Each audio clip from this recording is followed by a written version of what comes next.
দামি মাছ মাংস মানেই শান্তি নয়, বরং মমতা আর পরিচ্ছন্নতার সাথে রান্না করা ডাল ভাতের যে তৃপ্তি, সেটা অনেক সময় দামি রেস্টুরেন্টের খাবারেও থাকে না। যদি ভালোবাসা আর একতা থাকে, তবে লবণের ভাতেও অমৃতের মতো লাগে। একটা কথা মনে রাখবেন, থলে ভর্তি বাজারের চেয়ে হৃদয় ভর্তি ভালোবাসা আর আত্মসম্মান অনেক বেশি দামি। আমি আমার সামর্থ্যের মধ্যে আমার সংসারের সেরাটা দেওয়ার চেষ্টা করছি, এটাই আমার সবচেয়ে বড় সার্থকতা। এই পরিস্থিতি আমাকে শেখাচ্ছে কিভাবে প্রতিকূলতায় টিকে থাকতে হয়, কিভাবে তুচ্ছ জিনিস থেকেও আনন্দ খুঁজে নিতে হয়। যারা অভাবের সাথে লড়াই করে বড় হয়, তাদের শেকড় অনেক শক্ত থাকে। একদিন যখন আমার এই সুদিন আসবে, তখন এই দিনগুলোর কথা মনে করে আমি একদিন নিজেকে নিয়ে অনেক গর্ব করতে পারবো ইনশাআল্লাহ। অভাব আর টানাটানি আপনার শেষ ঠিকানা নয়, এটা একটা সাময়িক পরীক্ষা। যে যত বেশি মিতব্যয়ী আর কৌশলী হবে, সে তত দ্রুত এই পরিস্থিতি থেকে বের হওয়ার পথ খুঁজে পাবে। বিসমিল্লাহির রহমানির রহিম। হ্যালো এভরিওয়ান, আসসালামু আলাইকুম। স্বপ্ন নূরের সংসার থেকে আমি নূর আপনাদেরকে ওয়েলকাম করছি নতুন একটি লাইফস্টাইল ব্লগ ভিডিওতে। কাছে এবং দূরে, দেশ এবং প্রবাস থেকে যারা আমাকে দেখছেন, আশা করছি আল্লাহ তাআলার অসীম রহমতে আপনারা সবাই ভালো আছেন। আমরা আলহামদুলিল্লাহ ভালো আছি। আমার আজকের ভিডিওর কথা এবং কাজ কোথাও কোনো অংশ যদি আপনার একটু হলেও ভালো লেগে থাকে, তাহলে হার্ডলি রিকোয়েস্ট রইল, প্লিজ একটি লাইক দিয়ে ভিডিওটা কন্টিনিউ করুন। আর এখনও যদি চ্যানেলটিকে সাবস্ক্রাইব করে না থাকেন, তাহলে প্লিজ সাবস্ক্রাইব করে আমার পরিবারের একজন বন্ধু হয়ে থেকে যেতে পারেন। পাশে থাকা অল অপশনটা অন করে রাখবেন, আমি যখনই ভিডিও আপলোড করব নোটিফিকেশন পৌঁছে যাবে আপনার কাছে, আর আপনি আপনার সময় সুযোগ মতো আমার ভিডিওটা দেখে নিতে পারবেন। আর হ্যাঁ, বেশি ভালো লাগলে কিন্তু আপনার ফ্রেন্ডস অ্যান্ড ফ্যামিলির সাথে আমার ভিডিও লিঙ্কটা শেয়ার করতে ভুলবেন না। অভাব বা টানাটানি সংসারে মানিয়ে চলা কিছুটা কঠিন হলেও ধৈর্য আর সঠিক পরিকল্পনার মাধ্যমে সব কিছু গুছিয়ে নেওয়া সম্ভব। যখন সম্পদ সীমিত থাকে, তখন বুদ্ধিমত্তাই হয় সবচেয়ে বড় পুঁজি। অল্পটাকে কিভাবে আপনারা সংসার চালাবেন তা নিয়ে কিন্তু আজকের ভিডিওতে আলোচনা করা হয়েছে। যারা এই ধরনের ভিডিওগুলো পছন্দ করেন, তারা অবশ্যই দেখবেন। আর যারা পছন্দ করে না, তারা প্লিজ ইগনোর করবেন। যেহেতু আপনাদের এই ধরনের ভিডিও পছন্দ না, আপনারা চাইলে অন্য চ্যানেলে গিয়ে অনেক সুন্দর সুন্দর শো অফের ভিডিও দেয়, সেগুলো দেখতে পারেন। তো এখন চলুন তার আগে আপনাদের সাথে শেয়ার করি আমার নিজের হাতের 45টিরও বেশি প্রাকৃতিক ভেষজ উপাদান দিয়ে তৈরি করা নূর অর্গানিক হেয়ার অয়েল। যদিও আমার এই নামে কোনো ধরনের পেজ কিংবা কোনো কিছুই খোলা হয়নি, তবে আমি নাম দিয়েছি নূর অর্গানিক হেয়ার অয়েল। আমার নামের মধ্যে যেরকম একটা নূর আছে, সেরকম যেন আমি তেলের মধ্যেও রাখতে পারি। একদম 100% কোয়ালিটি দিতে পারবো আপনাদেরকে ইনশাল্লাহ। আর এটাও গ্যারান্টি দিতে পারবো, আমার তেলের মধ্যে কোনো ধরনের কেমিক্যাল কিংবা সুগন্ধি নেই, একদম প্রাকৃতিক ভেষজ উপাদান থেকে তৈরি করা। আমি গত একটা ভিডিওতে আপনাদের সাথে সম্পূর্ণ শেয়ার করেছি কিভাবে আমি তেলটা আপনাদের জন্য তৈরি করেছি। তো যাদের ভালো লাগবে তারা স্ক্রিনে দেওয়া নম্বরে সরাসরি ফোন দিয়েও যোগাযোগ করতে পারেন, অথবা আপনারা ইমো হোয়াটসঅ্যাপে নক করে ডিটেলে সব কিছু জানতে পারবেন। আর আমার তেলের কালারটা একদম আপনাদেরকে যে কালারটা, সেটাই আপনাদেরকে দেখানোর চেষ্টা করতেছি, বোঝানোর চেষ্টা করতেছি। আমার তেলের মধ্যে কিন্তু একদম গ্রিন একটা কালার এসেছে, মাশাআল্লাহ, আলহামদুলিল্লাহ। আর স্মেলটা তো জাস্ট অসাধারণ, মানে হাতে পাওয়ার পরে বুঝতে পারবেন যে আসলে এটা অর্গানিক হেয়ার অয়েল। এত সুন্দর স্মেল, মাশাআল্লাহ। তো যাদের লাগবে তারা দ্রুত ইমো হোয়াটসঅ্যাপে নক করবেন। আমার তেল আগে যে দামে দিয়েছিলাম, এখন কিন্তু তার অনেকটাই কমিয়ে দিয়েছি, যেন সবাই আমার থেকে তেল নিয়ে সবার মাথায় ইউজ করতে পারে, সবার যেন সমস্যাগুলো আমার এই তেলের উসিলায় আল্লাহ দূর করে দেয়। আমি সেজন্য দামটা খুবই রিজনেবলে করে ফেলেছি। যাদের লাগবে তারা অবশ্যই আমার সাথে যোগাযোগ করবেন। এবার চলুন আপনাদের সাথে শেয়ার করি অভাবের সংসারে কিভাবে আপনারা সুন্দরভাবে সংসারটাকে পরিচালনা করবেন। তো অভাবের সংসারে বা টানাটানি সংসার বলেন, মধ্যবিত্ত সংসারেও কিন্তু সবগুলাই হিসাব একই, তবে আমাদেরকে হিসাব করতে হবে যদি আমরা বাঁচতে হয় আর কি। তো অভাবের সংসারের সবচেয়ে মেইন টপিক যেটা বা 1 নম্বর টপিক চাহিদাকে সীমিত করা।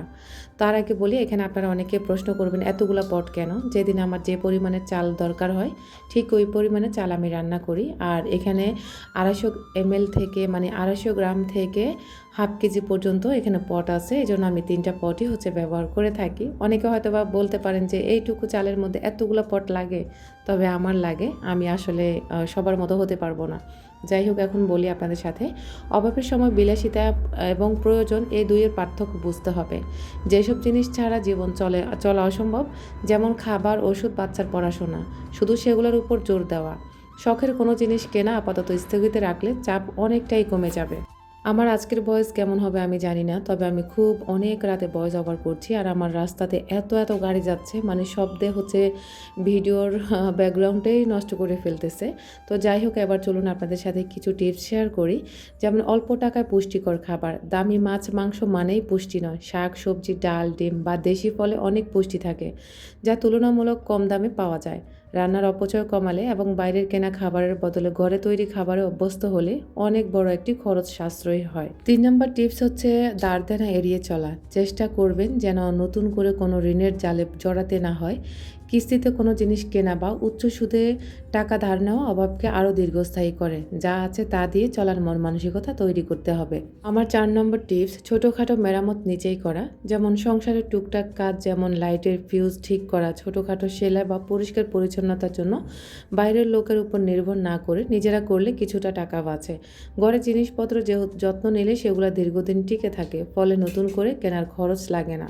আমার ৫ নম্বর টিপস পরিবারের সবার সহযোগিতা। সংসারের অভাবের কথা লুকিয়ে না রেখে পরিবারের প্রাপ্তবয়স্ক সবার সাথে আলোচনা করা। এতে সবাই মিতব্যয়ী হওয়ার চেষ্টা করবে। বিশেষ করে ছোটদেরকেও বোঝাতে হবে যেন তারা অহেতুক জেদ না করে। সবাই মিলেমিশে চেষ্টা করলে অভাবের দিনগুলো পার করা সহজ হয়ে যায়। ৬ নম্বর টিপস হলো আয়ের বিকল্প উৎস খোঁজা। শুধুমাত্র খরচে লাগাম দিয়ে সবসময় কুলিয়ে ওঠা যায় না। অবসরে ছোটোখাটো কোনো কাজ বা ঘরে বসে আয়ের কোনো পথ, যেমন হস্তশিল্প, টিউশনি বা ছোট ব্যবসা করা যায় কিনা তা নিয়ে ভাবা যেতে পারে। একটি কথা মনে রাখবেন, অভাব চিরস্থায়ী নয়। বর্তমানে কঠোর মিতব্যয়িতা আর পরিবারের প্রতি ভালোবাসা থাকলে সামনের দিনগুলো অবশ্যই আরও সুন্দর হবে। টানাটানি সংসারের প্রতিটি টাকা হিসাব করে খরচ করাটা একটা শিল্পের মতো। সংসারকে আরও সুন্দরভাবে সামলানোর জন্য আরও কিছু আলোচনা করা হয়েছে। আশা করছি পুরো ভিডিও জুড়ে আমার সাথে থাকবেন। ৭ নম্বর টিপস সংসারে কোনো কিছুই যেন নষ্ট না হয় সেদিকে খেয়াল রাখা। বাসি খাবার, রাতে বেঁচে যাওয়া ভাত দিয়ে সকালে ফ্রাইড রাইস বা ভাতের বড়া বানিয়ে নেওয়া যায়।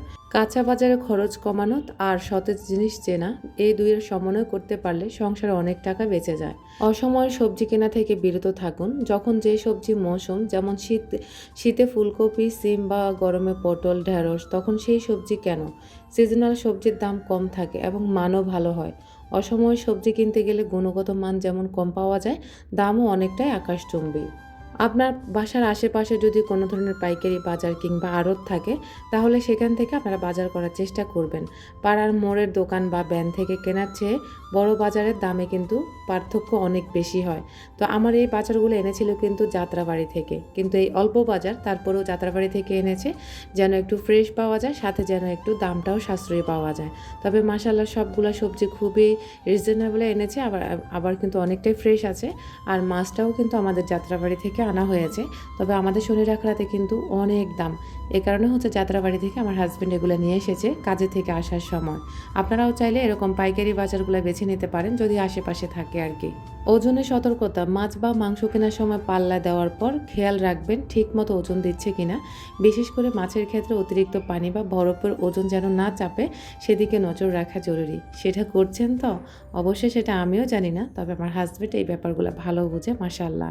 অনেকগুলো টিপসে তো আপনাদের সাথে শেয়ার করছি, তবে আসলে মনে ঠিক মতো নেই কয়টা টিপস আপনাদের সাথে শেয়ার করেছি। তবে সেটা আমি পরে দেখে নেব। এখন আরও একটি টিপস আপনাদের সাথে শেয়ার করি। যেমন পেঁয়াজ, রসুন, আদা বা আলুর মতো জিনিসগুলো প্রতিদিন অল্প অল্প না কিনে একবারে ৫ থেকে ১০ কেজির পাল্লা হিসেবে কিনলে প্রতি কেজিতে ৫ থেকে ১০ টাকা পর্যন্ত সাশ্রয়ী হয়। এগুলো শুষ্ক জায়গায় রাখলে অনেক দিন ভালো থাকে। সবজি চেনার কিছু ঘরোয়া বুদ্ধি আছে, যেমন সবজি উজ্জ্বল রঙের এবং ভারী কিনা দেখে নেবেন। ঝিমিয়ে পড়া বা দাগযুক্ত সবজি এড়িয়ে চলাই ভালো। আগের তালিকায় তারপর বাজারে যাবেন। বাজারে গিয়ে হুটহাট যেটা সামনে পড়বে সেটা না কিনে আগে ঘর থেকে দেখে যান কি প্রয়োজন। লিস্ট থাকলে প্রয়োজনের বাইরে খরচ করার সুযোগ থাকে না। আপনাদেরকে আরও একটি বোনাস টিপস দেব। বাজারে যাওয়ার সময় সাথে করে নিজের কাপড়ের ব্যাগ নিয়ে যাবেন। এতে পলিথিনের বাড়তি খরচ বাঁচে। সবজি, মাছ এবং ডিম, এই 3টি জিনিস হলো পুষ্টির আধার। অভাবের সংসারে বা মিতব্যয়ী হতে চাইলে দামি সাপ্লিমেন্ট বা বিদেশি ফলের বদলে এই দেশি খাবারগুলো আপনাকে সুস্থ রাখতে যথেষ্ট। পাঙ্গাস মাছ নিয়ে আমাদের সমাজে অনেকের ভুল ধারণা থাকলেও পুষ্টির দিক থেকে এটি মোটেও পিছিয়ে নেই। বিশেষ করে বাজেট ঠিক রেখে শরীরের প্রোটিন এবং চর্বির চাহিদা মেটাতে পাঙ্গাস মাছ একটি চমৎকার বিকল্প। পাঙ্গাস মাছের প্রধান পুষ্টিগুণ হলো আপনাদের পাঙ্গাস মাছ প্রোটিনের একটি দুর্দান্ত উৎস। আমাদের শরীরের পেশি গঠন, কোষ মেরামত এবং রোগ প্রতিরোধ ক্ষমতা শক্তিশালী করতে এই প্রোটিন অপরিহার্য। প্রতি 100 গ্রাম পাঙ্গাস মাছে প্রায় 15 থেকে 18 গ্রাম প্রোটিন থাকে। আমার মাছ রান্নাতে কিংবা আমার প্রতিটি রান্নাতে একজন ডাক্তার আপু হচ্ছে আমাকে কমেন্ট করেন প্রতিনিয়ত। আমার ভিডিওগুলো প্রতিদিনই দেখে, তবে মাঝে মাঝে কমেন্ট করে আপু, মাঝে মাঝে করে না। আমার রান্নার মধ্যে আপুর একটু অভিযোগ আছে আমার উপরে, আমার রান্নার মধ্যে তেল মশলা একটু বেশি হয়ে যায়। সেটা আমি সব সময় বলি, কারণ তেল মশলা দিয়ে মানে বাড়তি খেতে খেতে এখন আর আসলে কমিয়ে খেতে পারি না। মানে তেল মশলাটা যদি পরিমাণ মতো না হয় তাহলে সেটা মনে হয় যে খাবারই না, কেমন জানি লাগে। তা আমরা আসলে ছোটোবেলা থেকে এরকমই হচ্ছে তেল মশলার খাবার খেয়ে আসছি, তো এখনও কিন্তু ওই তেল মশলা একটু বেশি হলে মনে হয় যে ভালো লাগে বা মুখে একটু রুচি লাগবে, যদি এই খাবারগুলো আসলে মুখরোচক হয়ে যায়। তো আর আমরা আসলে স্বাস্থ্য সচেতনতার দিক দিয়ে আমরা আসলে সেরকম না, যার কারণে হচ্ছে আমরা সব দিক দিয়ে হচ্ছে মানে একটু অবহেলাই করি। তবে আপু ইনশাল্লাহ আমি চেষ্টা করতেছি একদম তরকারির মধ্যে হচ্ছে আস্তে আস্তে তেল মশলা কমিয়ে দেওয়ার জন্য। আপনি কিন্তু আমাকে অনেক অনেক সাজেস্ট করেন, হয়তোবা আমি কমেন্টে আসলে বলতে পারি না, কারণ দেখা গেছে আমি ভুলেও যাই, এ কারণে আমি না আসলে কমেন্টে বলতে পারি না। তো এখন আজকের তরকারিতে আসলে মাছ ভাজি করতে চেয়েছিলাম প্রথমে, মানে সরি মাছ ভুনা করতে চেয়েছিলাম, পরে আবার ইচ্ছা করলো আজকে যেহেতু ভেন্ডি ভাজি করেছি। আমার হাজব্যান্ড আর আরফান কিন্তু আজকে ওরা শুকনা খাবার ওরা খেতে পারে না, তবে আরাফকে নিয়ে কোনো ঝামেলা নেই।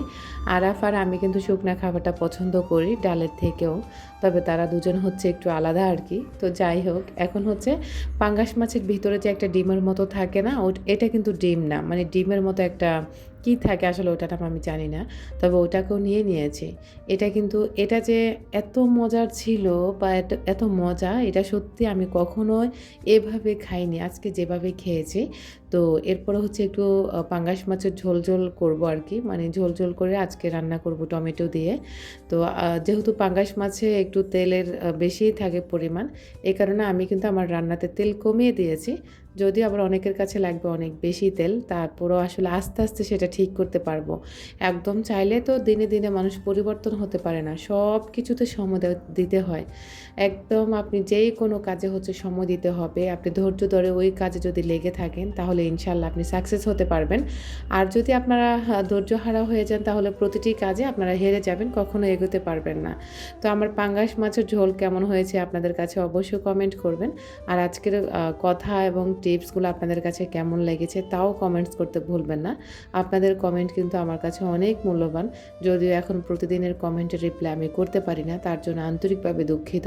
তবে ইনশাল্লাহ আমি চেষ্টা করব আপনাদের জমানো কমেন্টের রিপ্লাইগুলো করার জন্য।